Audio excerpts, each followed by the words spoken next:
Santa Dulce dos Pobres. Segunda filha do dentista Augusto Lopes Pontes, professor da Faculdade de Odontologia, e de Dulce Maria de Souza Brito Lopes Pontes, ao nascer em 26 de maio de 1914 em Salvador, irmã Dulce recebeu o nome de Maria Rita de Souza Brito Lopes Pontes. O bebê veio ao mundo na rua São José de Baixo, número 36, no bairro do Barbalho, na freguesia de Santo Antônio, além do Carmo. A menina Maria Rita foi uma criança cheia de alegria. Adorava brincar de boneca, empinar a raia e tinha especial predileção pelo futebol. Era torcedora do Esporte Clube Ipiranga, time formado pela classe trabalhadora e os excluídos sociais.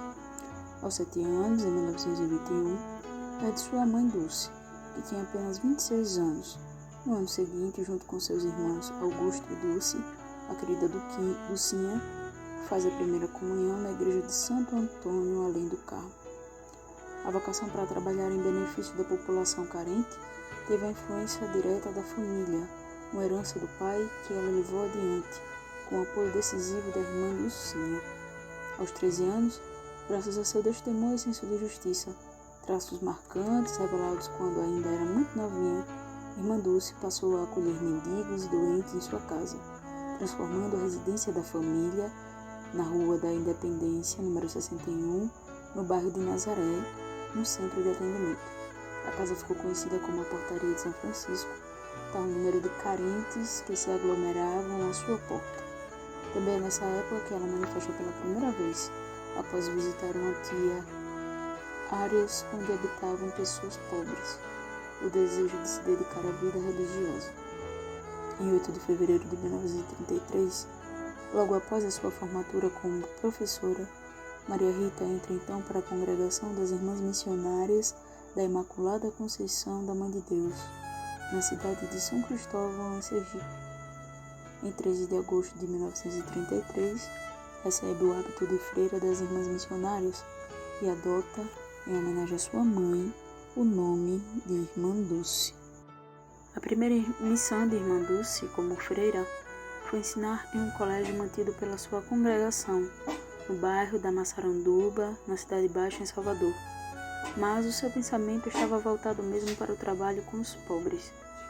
Já em 1935, dava assistência à comunidade pobre de Alagados, conjunto de palafitas que se consolidara na parte interna do bairro de Itapajipe.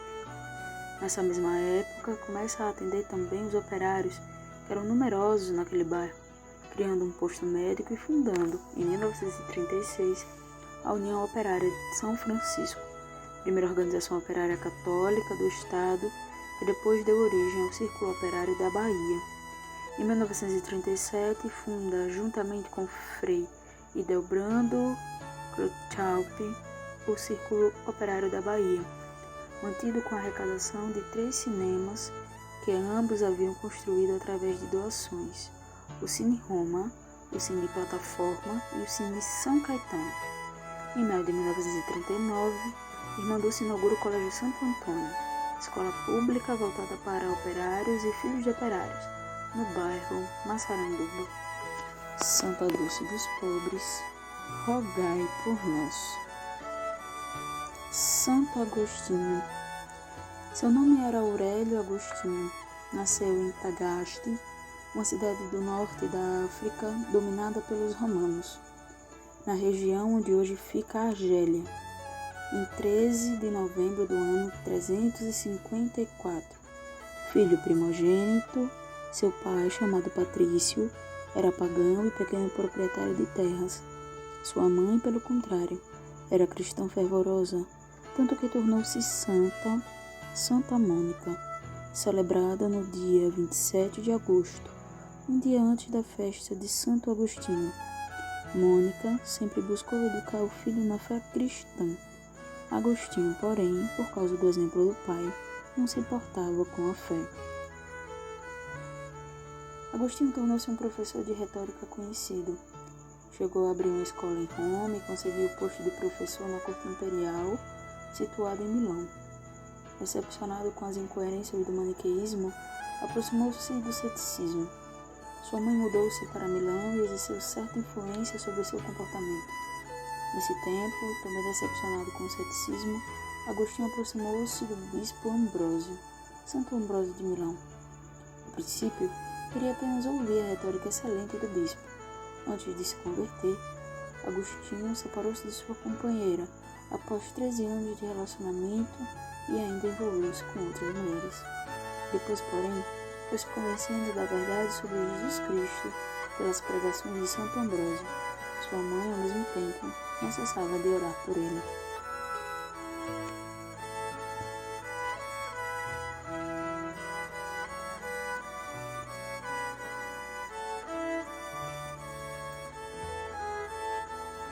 Depois das buscas incessantes pela verdade e de vários casos amorosos, Agostinho finalmente rendeu-se à coerência da mensagem de Jesus Cristo.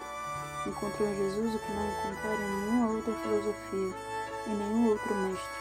Assim, ele e seu filho Adeodato, então com 15 anos, foram batizados em Milão por Santo Ambrósio durante uma vigília pascal. A partir de então, passou a escrever contra o maniqueísmo, que conhecia tão bem, mas depois disso, escreveu obras tão importantes que o tornaram um doutor da Igreja. Santo Agostinho, rogai por nós. Santa Helena, nascida no ano 255 em Bitínia, de família plebeia, no tempo da juventude trabalhava numa pensão, até conhecer e casar-se com um oficial do exército romano, chamado Constâncio Cloro. Fruto do casamento de Helena foi Constantino, o futuro imperador, o qual se tornou seu consolo quando Constâncio Cloro deixou-a para casar-se com a princesa Teodora e governar o Império Romano.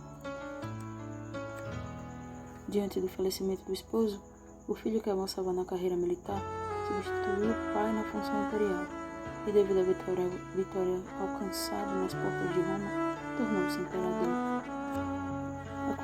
Aconteceu que Helena converteu-se ao cristianismo, ou ainda tenha sido convertida pelo filho, e decidiu servir Jesus e proclamar em 313 o Edito de Milão, o qual deu liberdade à religião cristã. Isso depois de vencer uma terrível batalha a partir de uma visão da cruz. Certeza que, no Império Romano, a fervorosa e religiosa Santa Helena foi quem encontrou a cruz de Jesus e ajudou a Igreja de Cristo, a qual, saindo das catacumbas, pôde evangelizar e, com o auxílio de Santa Helena, construir basílicas nos lugares santos. Faleceu em 327 ou 328 em Nicomédia, pouco depois de sua visita à Terra Santa. E seus restos foram transportados para Roma, onde se vê ainda agora no Vaticano o sarcófago de Pórfiro que os inclui. Santa Helena, rogai por nós.